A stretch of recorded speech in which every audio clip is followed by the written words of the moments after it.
ចាជំរាបសួរពុកម៉ែបងប្អូនទាំងអស់គ្នាថ្ងៃនេះនាងខ្ញុំរស្មីនាំមកជូនមុខម្ហូបមួយមុខទៀតហើយគឺឆ្ងោរស៊ុបមាន់ញីមានរសជាតិឈ្ងុយឆ្ងាញ់ពិសាសម្រាប់ការឆ្ងោរស៊ុបមាន់ញីនេះគឺវាមានលក្ខណៈងាយស្រួលនោះទេគ្រាន់តែយើងដាក់ទឹកមួយឆ្នាំងដាក់មាន់ដែលយើងកាប់ហើយនេះគឺចំនួន1ដាក់ក្នុងឆ្នាំងហើយយើងដាក់ធ្វើដូចបែបនេះ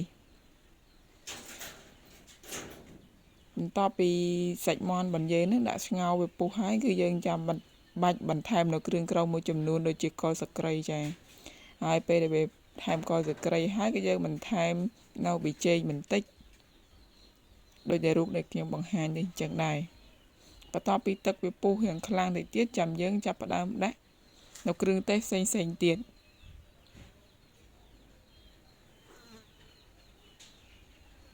សម្រាប់គល់ស្លឹកគ្រៃដែលនាងខ្ញុំដាក់នេះគឺប្រហែលជា3 ទៅ 4 គល់ដើម្បីកាត់ភាពឆ្អាបបន្ទាប់ពីមាន់ញីរបស់យើងហ្នឹងគឺរៀងចេញខ្លាញ់ឡើងខ្លាញ់ចេះហើយគឺមាន់ហ្នឹងវាចាប់ផ្ដើមចូលគ្រឿងហើយអញ្ចឹងក៏យើងនៅបន្ថែមស្លឹកក្រូចឬក៏យើងថែមដុំស៊ុបខ្នុរចំនួន1ដុំទៀតចាហើយក៏យើងចាប់ផ្ដើមរំងាស់វារហូតដល់វារៀងឡើងខ្លាញ់ឬក៏វាកោកទុកអញ្ចេះទៅហើយបន្ថែមគ្រឿងក្រៅផ្សេងទៀតទៅគឺជាការស្រេចហើយសម្រាប់ការស្លនេះគឺវាមានលក្ខណៈងាយស្រួលមែនតែនមិនមានគ្រឿងផ្សំអីច្រើនណាស់នោះទេហើយវិធីដែលងាយហើយឆ្ងាញ់នៅតាមស្រុកស្រែចម្ការណាពុកម៉ែបងប្អូនទាំងអស់គ្នាចាពេលនេះផងដែរគឺចាយរបស់នេះខ្ញុំគាត់ចាប់ផ្ដើមដាក់នៅដុំស៊ុបខ្នុរចំនួន2ដុំម្ទេសស្រស់ហ្នឹងចំនួន2ផ្លែដែរហើយគឺជីមានជីផ្សេងទៀត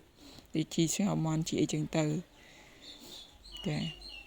ហើយធ្វើរសជាតិបែបនេះគឺឆ្ងាញ់ម្យ៉ាងហើយមួយទៀតប្រើលក្ខណៈដោយការពីមុនណាគឺយើងប្រើដិតអស់តែម្ដងហើយចង្ក្រានគាត់មិនមានអីទំនើបទេគឺបែបហ្នឹងប៉ុន្តែម្ហូបគាត់ណាពេលភ្លក់ទៅរសជាតិមកអែមតែម្ដងពុកម៉ែបងប្អូនទាំងអស់គ្នា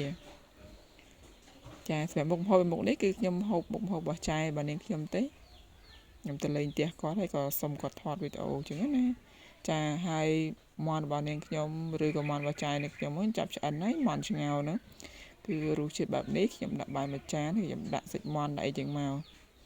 ហើយនៅចុងក្រោយក៏មានសាច់ជ្រូកខខ្លះដែរចាខ្ញុំបានថតបង្ហាញពុកម៉ែបងប្អូនអរគ្នាហើយមាន់ឆ្ងោរនេះគឺវាមួយឆ្នាំងបែបហ្នឹងហើយចំនួនមាន់មួយចា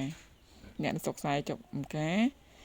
មិនដឹងធ្វើម្ហូបអីចឹងមានតែកាប់មាន់ឆ្ងោរហូបហ្នឹងហើយចាហើយដោយសារគ្នាច្រើនចឹងណាគឺឆ្ងោរម្ដងមួយតែម្ដងអរគុណពុកម៉ែបងប្អូនទាំងអស់គ្នាតែងតែរីករាយនឹងទស្សនានៅវីដេអូរបស់នាងខ្ញុំសូមជូនពរសុខភាពល្អសំណាងល្អជួបគ្នាឱកាសក្រោយនៅវីដេអូក្រោយៗទៀតពីនាងខ្ញុំរស្មីជម្រាបលាហើយចាវីដេអូមួយនេះគឺវីដេអូបង្ហាញអំពីប្រាសាទភ្នំបាយ៉ង់កោនៅក្នុងស្រុកគិរីវង្សផងដែរ